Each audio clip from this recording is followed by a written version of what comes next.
lovelies, you're highly welcome. So here is Sew with Mara, and these are the patterns for sewing a tank top. If you want to get a full video about it, you can go to my previous video to see it. In this tank top pattern, we added 3.5 inches because the paper was not enough, and we marked it down there. So this is a stretchy fabric that has both edges stretch, which means we're going to improvise. Either we have a footer for it or we improvise using a masking tape. So if this is what you want to watch in this video, stay tuned.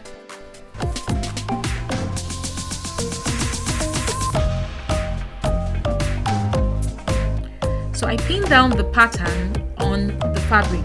It's a stretchy fabric, so you have to be very careful. You have to pin it down to be able to get it. So here is it, adding the 3.5 inches to the fabric. If you do not indicate it on your fabric, on your paper, you might forget and then not get the length you desire. If it's a short length of tank top you want to get, then it's up to you. But if you want to get a long tank top, yes, a length of tank top, then you'd go ahead with this to get exactly the length. So this is the front pattern cut out in the fold. So I folded it and placed the pattern on it, putting pins all around it so that it doesn't give way. And you don't have to stretch it, you have to be careful in cutting. So you just cut it as it is. You remember that in the previous video we didn't add any allowance. The only allowance we added was the allowance on the shoulder, and every other allowance we did not add because it's a stretchy fabric, it's an elastic fabric.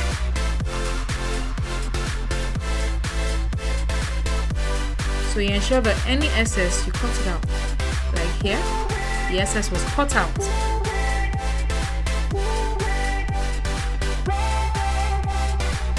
And here is the back pattern of the tank top, which is also cut as the front pattern, ensuring it is not stretched out.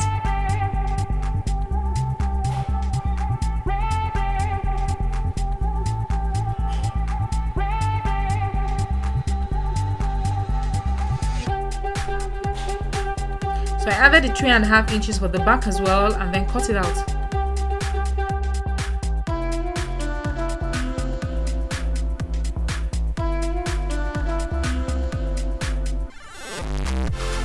So for the rim, for the strip, I measured 1.25 inches for the width, and then for the length, I made sure it was as long as possible, 60 inches long, and 2 strips so that I don't have a lack in it. So I'll have enough to go round the neck and round the underarm.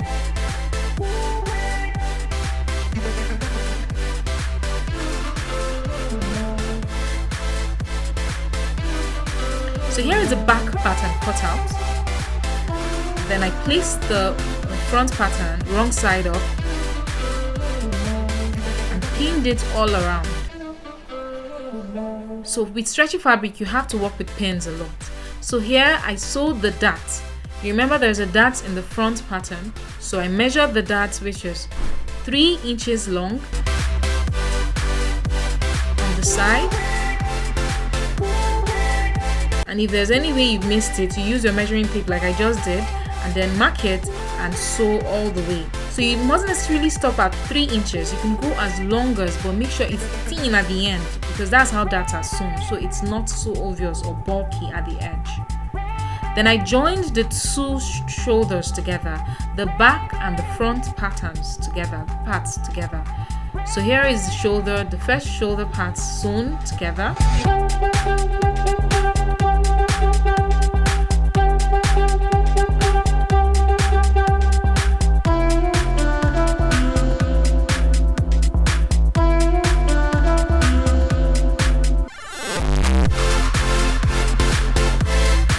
Second shoulder pattern together.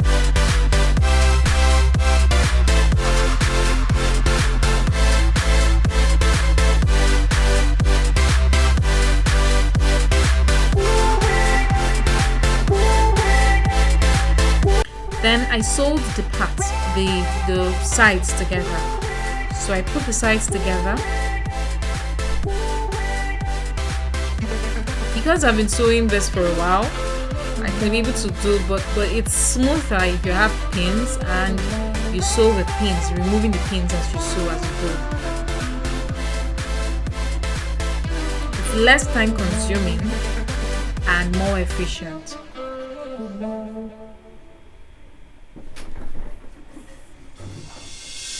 So I'll sew the other side as well, all the way to the edge, to the bottom part.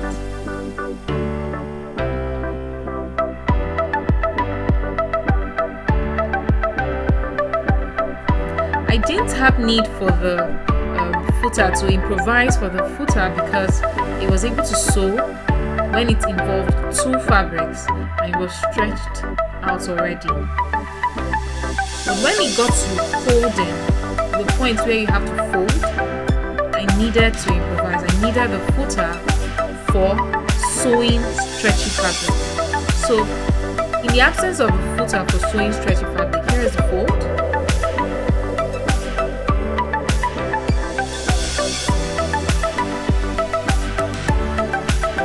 Without that footer, it will be able to sew but not neatly, and it will leave big loops as it's sewing and going. So the best thing to do is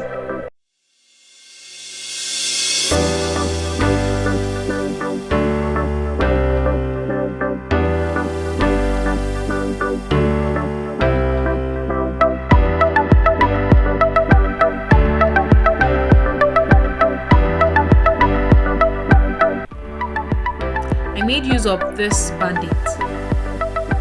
So I cut a very tiny strip and attached it to the footer, which gave it a rough layer underneath, and then a hole pierced through by the pin, which allows it to be able to pick the threads smoothly on a stretchy fabric.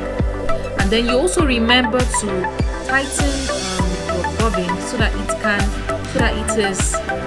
it's able to sew smoothly.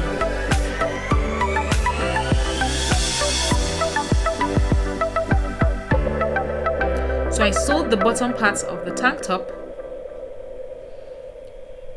which was more seamless. At the beginning, it wasn't as seamless. It has to take a while for it to be able to settle in. So I sewed, took my time in sewing little by little till it picked up, and it was seamless from then on.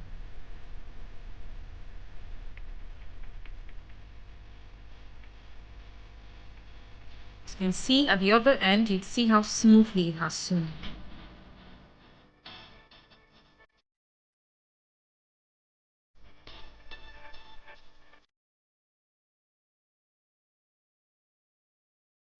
So now for the strip, I attached the strip and faced the outfit backward, the wrong side up, and then the wrong side of the fabric up as well. The wrong side of the strip up as well. So I sewed it by 0.25 inches. So after joining the 0.25 inches, as you can see here, all around, since you joined all the sides together, all around from the armhole all the way to the shoulder, as well as the neck line, the neck depth, all the way to the back. So I sewed the strips together. When I was done sewing the strips, I used a pin. I used pins and the safety pins to attach to make sure it's seamless. As you can see, I got all the way to the end and then sewed it up and used the pins to hold it down. You can see how much of the strip was used. It made use of a lot of strip. So having excess, just making use of having excess would just give you the ample, not to have to stop and have to go and cut a strip. So I just cut more than enough, since it's just a strip of 1.5 inches. But if you want to measure, you can measure it and use exactly as is.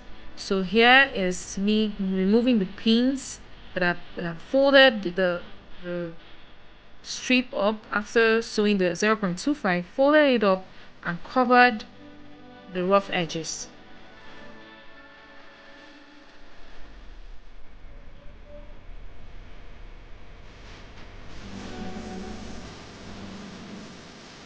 Voila, we're done.